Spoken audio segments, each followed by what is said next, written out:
Hello everyone, welcome back to the Back Post podcast. Today there's a loads of talking points.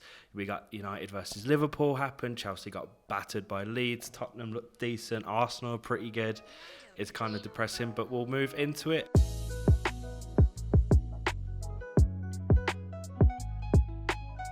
And I think first thing we've got to talk about is yesterday's game. United-Liverpool, big game. Not a good one for the old accumulators. All the people that triple captain Salah. I did celebrate when Salah scored. It did save my triple captain. I thought the same thing. Second he scored, I was like, just a little win. That little win, just doesn't affect anything. But I mean, I still did terribly this week, but I did see you in the air. Mate, I had a great first week and it's been shit since. But United looked decent, bruv. Decent, and you know what? It was almost predictable because that's football, innit? You get battered by Brentford. And you look at the next game, everyone goes, they're getting pumped by Liverpool. But it's never the case, is it? No, especially with United. Yeah, especially at Derby. I think Lisandro Martinez, although he'll be known as the small goblin for the rest of the season because it's funny, genuinely looks like a really good player. He's Matt small. Looks like smart. He It doesn't hasn't matter, lost an aerial duel yet. It's wild though, isn't Hasn't it? lost an aerial duel. I mean, I don't know if that's necessarily true because I did watch him fall into the net as Ben Mee heads the ball into the net, and I don't know why that isn't an aerial duel in the stats, but not important. That was last week. They did really well, and it's really difficult doing a running order here because, as you said, we're not going to talk about Chelsea yet. But last night, I think United could have won 4-1, 5-2. Mm-hmm. They hit the post. They had a lot of chances where they ran through, and Liverpool looked quite toothless. Mm-hmm. So why on earth does Klopp feel the need to come out in front of the media, and sort of the same with Tuchel, this is why it's difficult with the running order, and say that they were the better team? Both of them have done it, and you can trickle into it. And it's infuriating. Like, you as a Chelsea fan, you know that Chelsea weren't the better team against Leeds, don't you? By far, you're acutely aware of that. And very aware. I watched both games, admittedly, while working, so not laser focus on the games. But every time I turned around to last night's game, Manchester United were the better team last night, and that's because of intensity and the derby and the movement and Van Dijk refusing to actually defend and just start. I love the memes of Van Dijk; they're great. Mate, the memes have been fantastic. You see the one I shared today? Yeah. So fun. It's mental. Klopp's that kind of guy. I saw on Twitter straight away. People were like, "What's his excuse going to be for this one?" But is Tuchel that kind of guy? Yeah, I think they are. They have like that same sentiment. Or does it annoy you? It's slightly annoying when so clearly not the best team. I think I do kind of prefer it. Like, I feel like back in the day, Mourinho would have gone, we were terrible today. Yeah, it's you up want the backside. your manager to just front up and say, you know what, we probably shouldn't be losing to this United team. We probably shouldn't be losing to Leeds. I think Ten Hag's done a bit of that as well in the last couple of games. He's like, we were rubbish. Like, we got to subbed all 11 players. I mean, it's a cliche, but it's honest, and it's I think Conte is more of that mould as well. He'll just absolutely throw someone under the bus, like Mourinho with Shaw. And it just annoys me, and it was unexpected last night. It was an unexpected result. But it kind of wasn't. United have done this in the last couple of years, under Oli especially. Not against Liverpool. They got up for not against Liverpool specifically, but they got up for the big games and got battered by the small teams. It's something it's like definitely something that's kept happening, and the difficulty now for Ten Hag will be keeping that mentality when they're against Fulham, they're against whoever, and that's been the difficult thing for every manager since. Who do they have next? Mourinho. They've got Southampton, early game. So just came back against Leicester. That is one of those games that could be a banana skin. Yeah. I don't really have anything much more to say about United Liverpool, other than Liverpool were really Liverpool in crisis.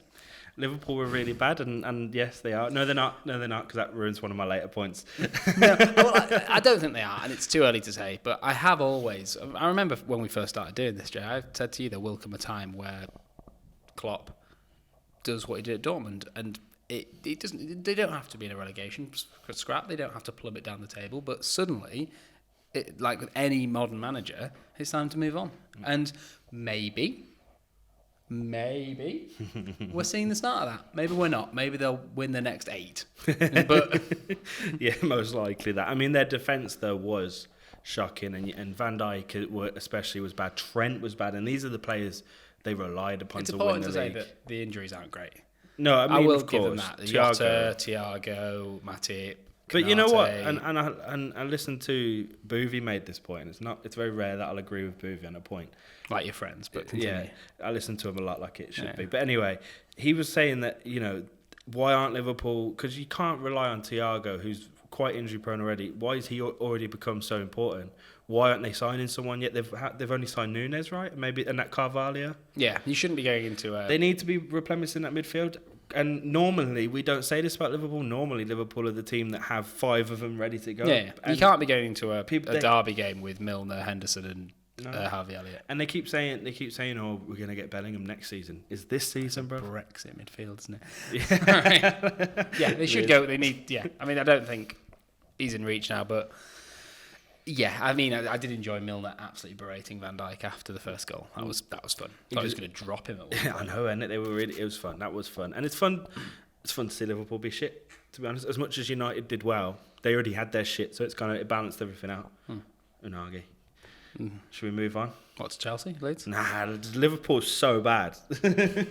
Yeah, we have to talk about it, mate. We obviously. I didn't think this would be a banana skin for you. I think there will be banana skins for you in the season, but I didn't have this as one. Admittedly, we disagreed before the game, didn't we? Because not that it matters anymore, but I agree with Jesse Marsh.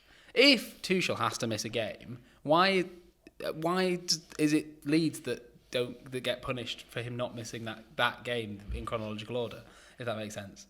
Mm-hmm. Like, imagine I don't know who you've got after that, but if he doesn't miss Leeds and then has to miss the next one, surely Jesse Marsh has every reason to be like... I see that's like... You've been a knobhead. Sit I the game out. understand. But Conte should have sat his game out as well. Didn't get it. Did he not? They both got red cards. Conte's got, I assume, rescinded. Because you seem to think that, and this is petty, but you seem to think that Conte doesn't let go of Tuchel's hands. It's not. Tuchel doesn't let go of Conte's hands.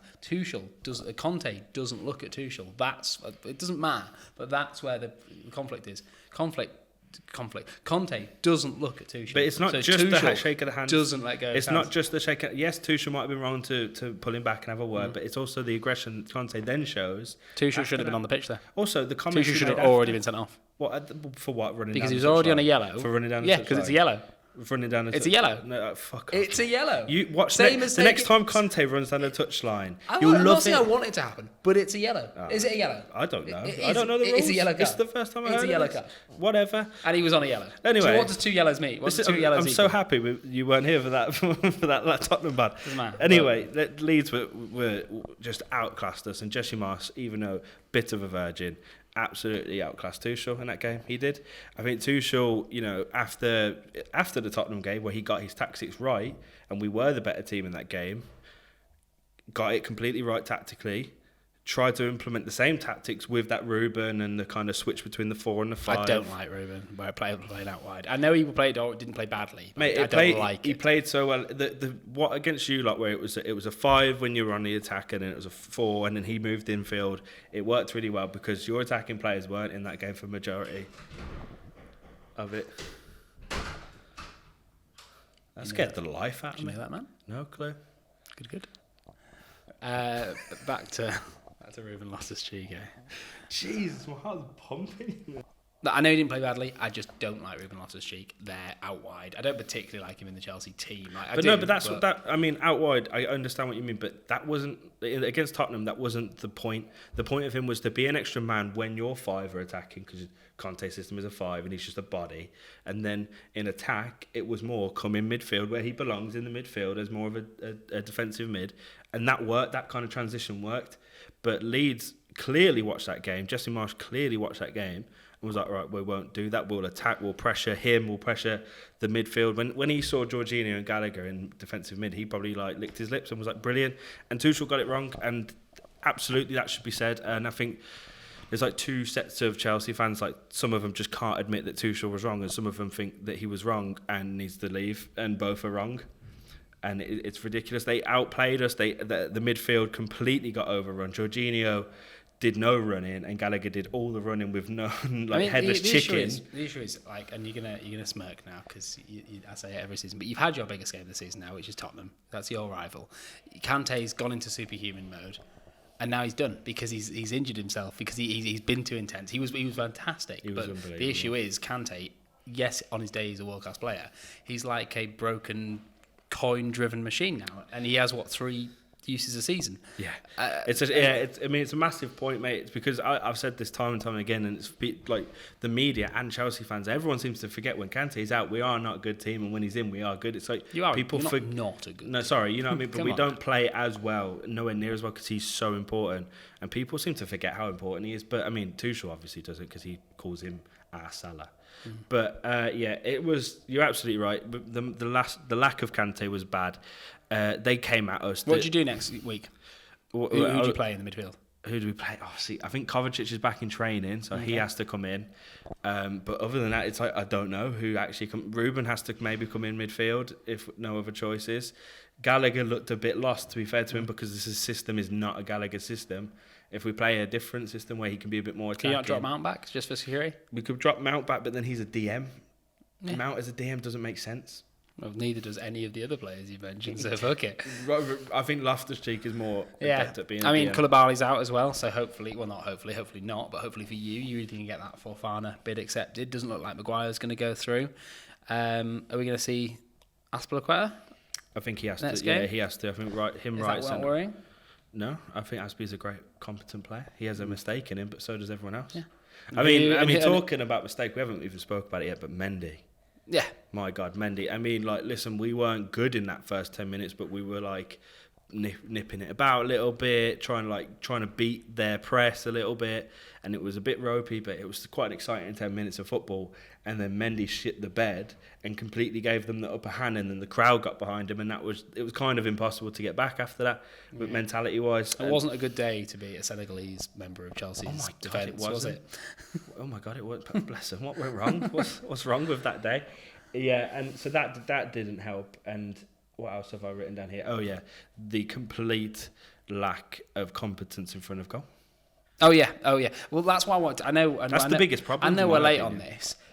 Yeah, I will concede that you were the better team against Tottenham, but I will not concede that you deserve to win that game because I'm sure you've said it, but Christ, that chance that Havertz missed when he got put a plate for him.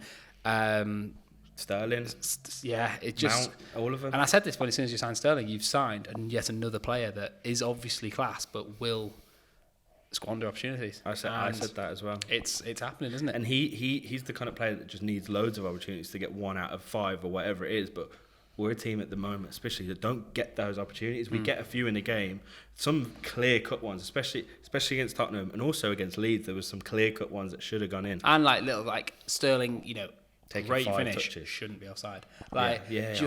Someone needs to teach those fucking players out to the offside rule, mate. Every single game, it's getting frustrating, and I think the conversation has kind of moved towards Tuchel a little bit, rightfully so, because he's to blame with some of these decisions, but ultimately at the same time, Kante in midfield, that's difficult. Koulibaly losing his head, that's weird. Mendy absolutely shit in the bed, shouldn't be doing that. I mean, people are saying Kepa should be playing, which is a little bit far, isn't it? Come on. I mean, Mendy's not I saw someone, a particularly disgruntled Chelsea fan, did montage all of his mistakes together. But you know what's mad though? Like, people have such short-term memories because Mendy will make one of those saves that look completely reactionary, hand up in the air. I think he did when it gets used against Tottenham, and that goal goes in if it's Kepa. So I reckon Kepa concedes twice as much as Mendy, even if. But I don't think either of them are to the level to. I think he had a purple patch, and I think he got very overhyped to this world class level, and I don't think he is. I don't know. Aurelio Gomez was one of the best shot stoppers Tottenham's had. Couldn't catch the fucking ball. Like, sometimes your deficiencies as a goalkeeper outweigh what you do well. Thing is, I don't even think Mendy's too bad with his feet. It's more of his mind. He shits it in his mind. It's more of his mind. It's more of his mind. He needs to see a therapist. No. I think that's it. I think there's so many different points in that conversation. We weren't good, and it's ropey, but listen, Liverpool. And it's a really bad game to have next, isn't it? Because it's a really bad look for Leicester to accept your bid. Because that is next week is the is deadline week. Yeah. So it's a really bad look. Even obviously, I know they're not going to base a £80 million financial decision on the fact that they happen to be playing you that week. But it's not a good look if you pump them 4-0 and then they give you one of their best players. Yeah. Or if they beat you and then, like, it's just one of those things that you can see that deal being really tricky because of that. Yeah, for sure. So, for sure. I mean, it's all in for Maguire, isn't it? we've read that just before we filmed the pod that they've rejected another bid, haven't they, for Fofana? Yeah, so 80 million. all in for Maguire.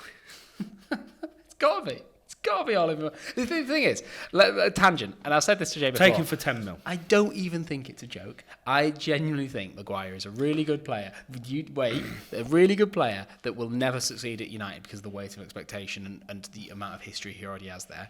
I think the system that Tuchel plays perfectly suits what Maguire wants to do. He's good on the ball. He sits in a back three. He'll start attacks. He will essentially replace the output, not the aggression, but the output that Rudiger gave you.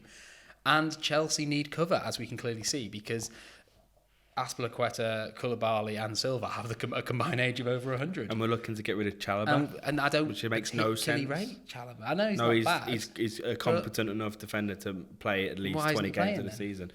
I don't fucking know. We'll see what happens against Leicester. I do agree with you on the Maguire point. We shouldn't be paying what United paid for him, and I don't think we will anyway. But if you could get him for 30 to 40, you should. Oh yeah. I mean, if we're offering fucking 60 for Gordon, then yes. But absolutely. But the only thing that worries me with Guy is the meme ability. At Chelsea right now, with our mentality, he does one wrong thing. 60 million. I know, mate. It's fucked, isn't it? It's so fucked. But if shut up, man. Let me make my point. Maguire, if he makes one mistake, it's crisis all over on social media, in the media. Sky Sports, they'll love it. And that's the same with any of your players now. No, I know, but Maguire even more so because of what he's been through over the last year. So that's the only thing that worries me. But every point you made is fair. He's a good, competent defender in our system. Final point about Chelsea is Todd Bowley, I think, because the fuck's going on, big man? What is going on? I think at first I was willing to defend the guy. I was like, he hasn't got a director of football in. Marina left. Petr Cech left. He's kind of got to do what he's got to do. And he brought in Sterling's decent signing. Koulibaly's a decent signing. Got some on paper. Maybe not for your system. Maybe not for your system is all I'm saying. Played great against Tottenham. Yeah, he did. Shouldn't have been listening. No idea why no one marked him, but yeah, a bit strange. That was a great goal. But anyway, then now seeing this 60 mil for Gordon, bruv, 20 million for the unpronounceable Villa boy. I don't even know anything about him. Everyone seems to be gassed about him. I hope you have the best Chelsea career. I really do. I have no clue who you are, big man. And people were throwing around the whole football manager thing at the start, and I was so quick to say, what the fuck you on about? Right now, I'm getting concerned. And people said he'll never be Roman Abramovich. He'll never spend the money that Roman did. But, bruv, he doesn't care about his money no less than Roman ever did. He is 60 million Anthony Gordon. Anthony Gordon, bruv. The thing is that the thing that's different though is Roman Abramovich had constant disposable money. We're not going to get into this right now. That it was in Roman Abramovich's best interest to spend the money because of political reasons.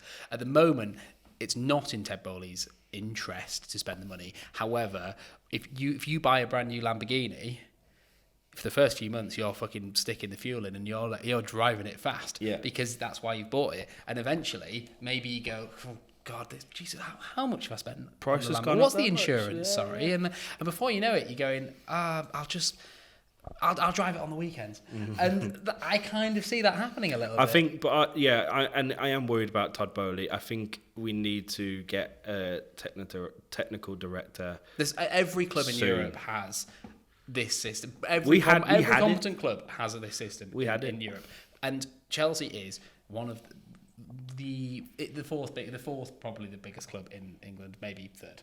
Okay, so there is a number. There are many. Look, if Newcastle can snipe Brighton's, who looks incredibly competent, what are you doing? Like there's got to be people, even if it's not for the long haul, for a season. Yeah, absolutely. There's some names floating about, and I can't remember them. I think we got Ragnick and Maguire. Should have got them in the dream team. But yeah, there are worries there. I think very valid worries about Todd Bowley. But hey ho, Leicester next week, which is worrying because it just we'll beat Leicester. I'm sure you actually will, but Leicester are also wounded, and it's just one of those ones. But Leicester are bastard. I hate playing Leicester. They're one of my least favourite teams in the league to play. So we either batter them or they beat. Like there's never a nice. We either smash them, like the time we beat them 7-2 for Harry Kane to get the golden boot, or whatever it was, and then we'll just come and get Vardy'd, and you like. Yeah, that'll be an interesting one. So tune in for that next week. Should we have a quick break before? Let's have a quick break before. So come back before we talk about Arsenal and Tottenham. I nearly forgot who else. Yeah. Josh doesn't like Be Real. Let's talk about this. Let's be real about this. Instagram with no, because but the problem with Instagram. Don't say it. Don't say like the problem with Instagram. No, it's Be not Real that. is real. Oh no, yeah. but the problem with Instagram is you're being shown stuff you didn't follow. Yeah, okay, that's fair. I'll give you that. Be Real is just your mates. Be Real is also, it's the clues in the name. It's supposed to be this, like, get rid of the filters. It's actual real life. It's actually a snippet of your day, as if it's a snippet of a normal person's day. Is, oh my God, look at the sunset. No, I know. I mean, but I'm using it in a pretty real way. And I'm enjoying it. I'm having a good time. Actually say what you've just said again. And I'm using it in a real way and I'm having a good time. Do you kind of want to... No. Die. No. I enjoy Be Real. I think it's a good concept. We'll agree to disagree. Anyway, Tottenham. We're gonna not Tottenham actually, because I've got a gripe, Jay. I've got a big gripe. Let's go for it. The start of this season, I think it's very fair to say, is an Arsenal-dominated start to the season. We've had a perfect start, the only perfect start from a team, alongside a documentary all about Arsenal from last season. That's the narrative, isn't it? Love Arsenal. And I'll tell you what, they look good. They look really good. They've impressed me. They've got young forwards. They've got versatile forwards. They've got a solid back line. I'm actually seem to be one of the only people in the world still not completely convinced by Ramsdale as a goalkeeper, but hey-ho. And they've won. And genuinely, if you talk to an Arsenal fan at the moment, I've noticed, I genuinely don't think that they think that they're going to lose another game. Ever. It genuinely feels like that. How could they? But I'm going to just drop a bit of a reality check, Jay, because let me take you back to the start of last season. And I'm going to ask you just a simple question. Who is more difficult? Palace, Bournemouth, and... I didn't realise you'd done this. Sorry. Why have you done that? Palace, Bournemouth and Leicester, or Man City, Wolves and Watford? I'd go with the second one. Yeah, but just because of Man City, I'll admit. And there's no recently promoted team in there. Tottenham, last season, 3 games in, the only perfect side in the league under Nuno Espirito Santo. Where's Nuno now, Jay? He's in Turkey. Saudi Arabia. Saudi Arabia. Let's go. Calm down. I remember we did a thumbnail with like Nuno smiling with 3 points or 3 games and 3 wins, and we were you were milking that shit. And don't get me wrong, I'm not an idiot. I do know that these wins have looked more convincing than ours. We won 1-0, 1-0, 1-0. Yeah. And there was we rode a certain amount of luck. But do not tell me that Arsenal couldn't have easily drawn that Crystal Palace game. I watched the whole thing.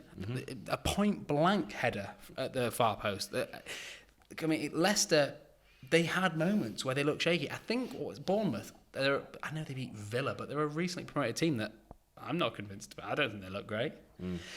My issue is, I feel like, and this is why I'm quite confident that Tottenham will spend another season ahead of Arsenal this season, is because I look at Tottenham v Chelsea and there is absolutely no way we should have won that game. But we found a way. Good point. And this is a new thing that's happening. This is Conte. This is Conteism overcoming Spursism. It's a thing, isn't it? Like two kind of Arsenal, I believe, will continuously fly until they hit their first game where things don't go their way. And when things don't go their way, I think we're going to see what we do. I think we're going to see misses from the a yet unexperienced front line. I think we're going to see a Ramsdale mistake. I think we're going to see something, and we're going to just see the cracks creeping in. I'm looking at, particularly, in 4 games, they have to play United, Everton, and Tottenham. Brentford's sandwiched in the middle there, and then Liverpool. You look at something like that, and then Leeds and City, you look at a run like that, you can suddenly see things not going their way, it not quite clicking. And as much as I'm sure Arteta can stand in the middle of the changing room and go, Thomas Edison invented the light bulb. Have you seen that one? Have you seen that clip? And I need you to shine like this light bulb. I don't buy it. And they look good now, but I don't buy it. I think that it's completely overhyped. I don't know if it's overhyped because I think it's fun, it's attacking, and the players. I think they'll get top 4. Don't get me wrong. Oh yeah, no, it easily could happen. I think the attacking play in Jesus has been class. It's all been very fun. I understand them for being gassed. I do, but it's the realism of it. I said a few weeks ago, I feel like there may be one or two more definitely defensive players, but more as well. Gabriel looks incredible. I think. Saliba is obviously a purchase. Putting Ben White on that right side seems to be working with Tomiyasu's cover. I'm genuinely not having a go. I am having a go at the fact that I saw an actual disgusting tweet. And I know we don't have any facts, but I saw an actual Twitter post of Arteta hugging and smiling with Partey, and random Arsenal fans going, look how pure their friendship is. Till we know the facts about that case, I've not heard a single Arsenal fan pipe up about this. No, it's disgusting, isn't it? You'd feel like if that was happening within your club, you'd be outraged and horrified about it, but I've not seen it myself, and obviously we don't know every Arsenal fan ever, but I haven't seen it. Yes, it's difficult, and also bringing it back to football again, I just feel like they're lacking that little bit of experience to take them through a season. You say it's we're 3 games in, bruv. There's a Europa League they've got to go through. They've got to go through challenges, like you say, against these bigger clubs. They haven't got loads of experience to take them through to the end of that as well. So it's a marathon, not a sprint, and the people are acting like Arsenal are going to win the league. I'm going to do that really annoying thing as well, where I'm going to list something that I saw, and I genuinely can't remember the source or the thing, but I saw it. One of the big stat companies, maybe it was Squawka, maybe it was something else, I don't know. Like a computer analysed everyone's start to the season, and statistically, if you go on odds, Arsenal had the easiest start to the season. Don't get me wrong. I know they said they struggled against Palace, but if I say Palace, Leicester, and Bournemouth, Leicester's obviously can sometimes be a tricky one, but they've started the season terribly. These are all games they should be expected to win. It's not some great. I would go, for example. Now I'm ranting now. Tottenham have had, in my opinion, a better start to the season than Arsenal because we've had a Chelsea away.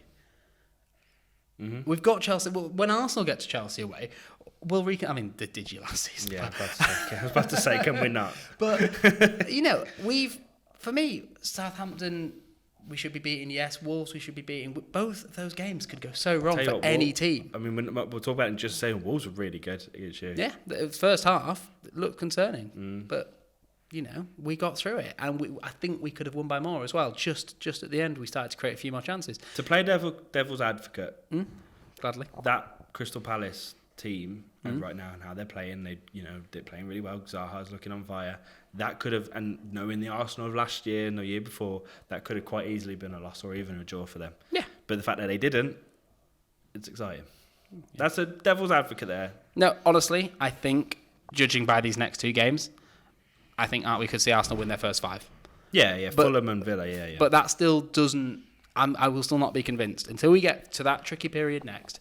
Then I'll start worrying. Then I'll start swaying. Well, that's why it's difficult, doing stuff like this so early on in the season, because you kind of have to speak with absolutes and talk so confidently about something that you've only got such little evidence of. So it's difficult. In a couple of games' time, if they've slapped up fucking Liverpool and City and then we'll be like shit, and we'll retire this podcast and we'll just be done. But we won't do that yet. Let's talk about Tottenham. I mean, the only point I really had about this game, I did watch it. Wolves played really well in that first half, but it's a classic case of, and you've already made the point, you won a game you might have not last year. That's the only point I've really got. What do you think? I think, as a hot take, for our next... Should have lost. Should have lost. No, I think as a hot take, we should be dropping Son for Richarlison for the next game. Not permanently, hopefully, but Son has not had a good start to the season. Again, it's only 3 games in. I don't think he did much in pre-season. And I just think that... No, but this is healthy. This is why it's competition. This is why you have Richarlison. Come on in the 70th minute and prove why you should have started. Like that's what you want to see. And then you earn your start, and then Son's got to earn his, and he'll probably come back even better than he did before. But that's the point of it. So it's not even a bad thing that Son started so well, which is fucking annoying. Yeah. What excites me about Tottenham, I guess, is a lot of fans were calling for a half-time change for either Højbjerg or Bentancur to come off for Basuma. And obviously Basuma is a fantastic player that has officially been cleared of. Sorry, not appropriate.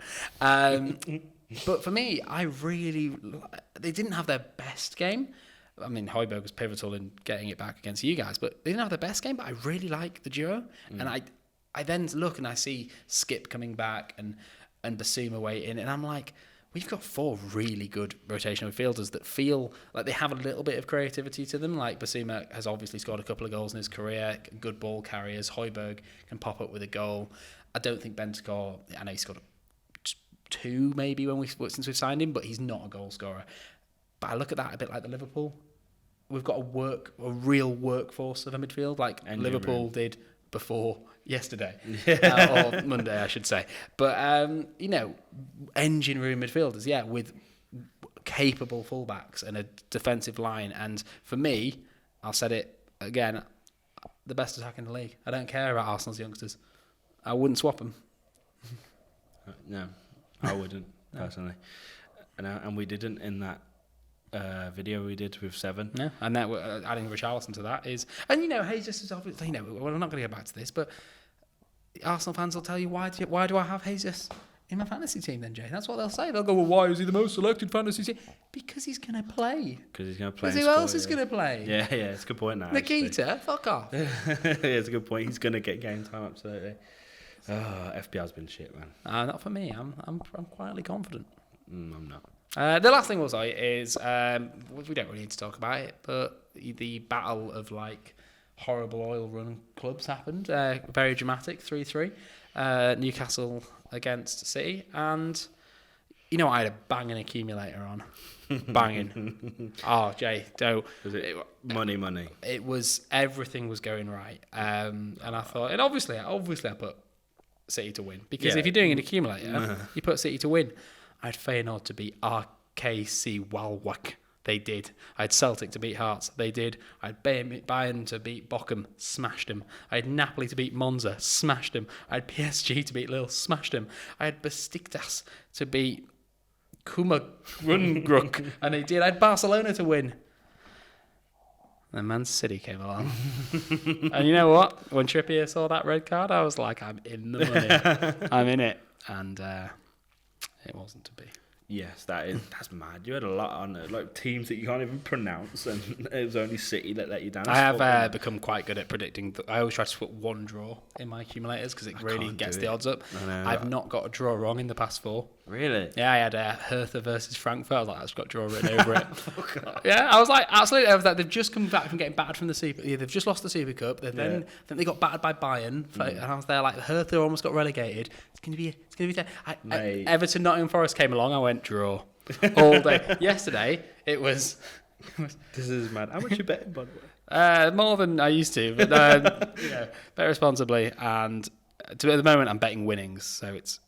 So only bet wins. Count. That's our advice. Only bet wins. Whatever Spanish teams played yesterday, it was like Empoli versus someone. I was like, draw it all over it. It's 1-1. I was like, come on. Yeah, brilliant. I've been terrible with mine. Empoli is Italian, isn't it? That's why I said Empoli. It was Spanish. It was Spanish. I didn't want to be too much of a dick. It was Spanish. But yeah, I mean, back to the game. It was a mad game. Elche versus Almeria. And that's got draw in all over it. Put the bet on. To be fair, that does though, doesn't it? Really, it does have a bet written. The game was decent. I actually watched pretty much all of it. That Trippier free kick was beautifully nostalgic, and Newcastle might be a problem this season, as much as it pains me to say. And True Geordie has been unbearable so far, but he knows he is, so it's kind of annoying. Newcastle will finish 7th. That's a problem, though, isn't it? They'll caught. No, I'm fine with it. No, I mean, no. I'm not too bothered. No, I need them down. No, I mean, you know what I mean. Though a game to Newcastle used to be a pretty easy win. Now it's like shit. And as soon as you finish 8th, they'll sign Sterling. and then you'll. They can have him. He don't score any goals. I'm joking. I don't mind it. Okay, the final question, then we'll end the pod. Well, we got the draw. I mean, the UCL draw is coming up. Okay. And that's tomorrow after this pod has been released. I'm excited for the Champions League to come back. You're in the Champions League We're this in the Champions League. I forget. Yeah, because we shouldn't be. I don't know if Arsenal fans do remember, but we shouldn't be in the Champions League. You should be in the Champions League because I don't know if you remember, but you were 5 points clear with 3 games left. And who stopped them? The problem. The problem. Newcastle's a problem for them. I'll be sure of that. So that's exciting. And Tottenham. Let's not forget when Tottenham stopped them by smashing them out in the North London derby. Did happen. I don't know. The thing that worries me though not worries me, but the we've had. The start of the season always is quite a mad one because you get so used to seeing your club play every 3 days at this high level, and then usually with 6 or 7 days between games, it's actually not too bad. And now that the games are going to start coming thick and fast, especially with the World Cup coming up, and we're already having injury problems, we're already losing to Leeds. It's looking like a slog already, which is a bit worrying for me. I'm fine with it. Oliver Skip will not be called into the World Cup. He'll be fresh. And he'll be carrying Tottenham to the league title. He lifts the fucking. Anyway, final question, and then we should probably end. Yeah, fair. How many games can Sterling not score for before you start crying and minding like, oh, what have we done? I mean, he should have scored in every single one of them so far.